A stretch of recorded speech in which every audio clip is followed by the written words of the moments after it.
Fatima et Zahra Ben Omar.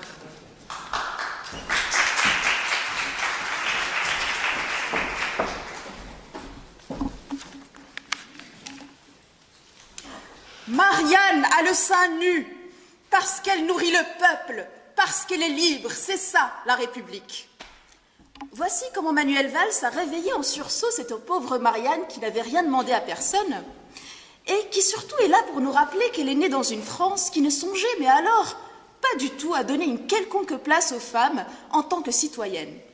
Ni capacité civile, ni liberté égale, bref, la France de la Déclaration des droits de l'homme et du citoyen.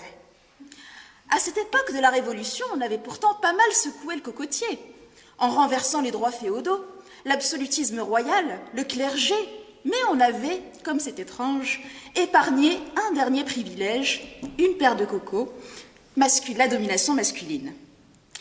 On aurait pu penser qu'en se dressant contre l'Église, en défendant la raison, en dénonçant la tyrannie, les Lumières auraient pu aussi abolir le patriarcat. Que nenni, vous écrivez que comme vous voulez.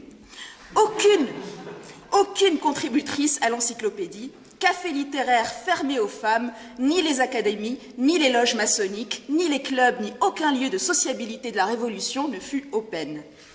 Et pourtant, malgré l'âche masculinité de cette bande d'ingrats, les femmes se sont mobilisées, comme à chaque fois dans l'histoire, ancienne et contemporaine, en habit masculin pour braver l'interdit de combattre, lors des journées insurrectionnelles de l'an 3, en 1848, pour le droit de vote universel, pour le suffrage universel masculin, à la Commune de Paris, et surtout, à l'origine, ce sont elles qui sont à l'initiative de ce qu'on appellera d'ailleurs la Marche des femmes de 1789. Comme l'a dit Michelet, les hommes ont pris la Bastille, les femmes ont pris le roi. Et quand ça, au moment où ce dernier avait justement refusé de signer les décrets d'application de la Déclaration des droits de l'homme. C'est elles qui vont marcher par milliers vers Versailles et qui ramèneront le droit à Paris par la peau de la cocarde. Hélas, malgré tous ces hauts faits, la question de leur droit de vote sera rapidement tranchée par le refus. En 1793, les députés voteront l'interdiction des clubs des femmes.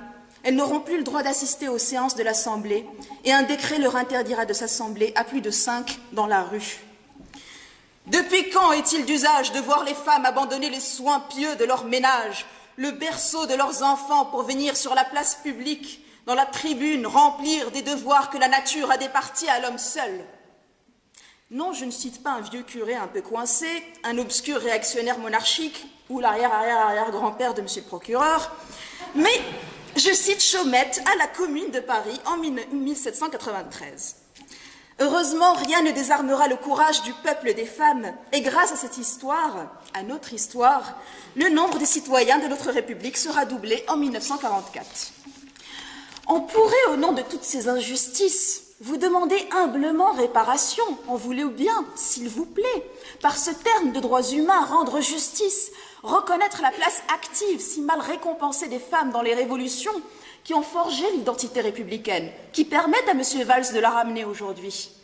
Mais connaissant votre peu de sensibilité en la matière, je vais vous adresser un argument plus intéressé pour les révolutions futures qui nous attendent, puisqu'on est toujours dans ce monde qui alterne jeu d'ombre et de lumière en révolution permanente.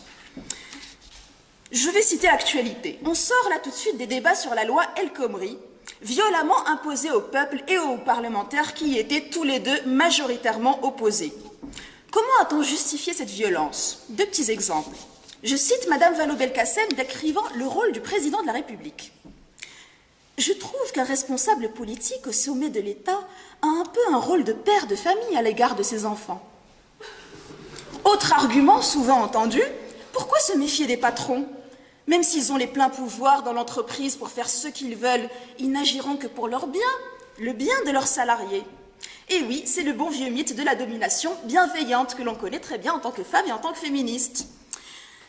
Et oui, nos ancêtres les révolutionnaires ont supprimé presque toutes les têtes absolutistes, le roi, le clergé, les corps constitués, sauf celui de la famille, petit village d'irréductible papa. Les partisans du suffrage universel ont donc toléré une survivance de la logique censitaire.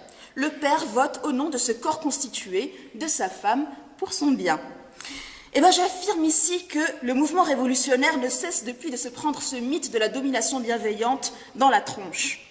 En épargnant la figure du père, le petit roi d'intérieur, ils ont négligé que ce papa-là sert inlassablement de modèle à toutes les figures de la domination bienveillante, les figures de l'autorité qu'on se coltine aujourd'hui en Ve République et en régime capitaliste. Le président,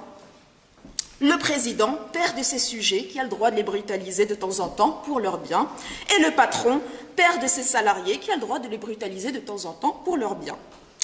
Alors, chers messieurs, il va bien falloir tuer ce H majuscule que vous préservez de toutes les forces de votre privilège, parce que vous en êtes chacun un mini-dépositaire, car il y aura toujours un H majuscule plus gros que vous qui vous surplombera de son nombre.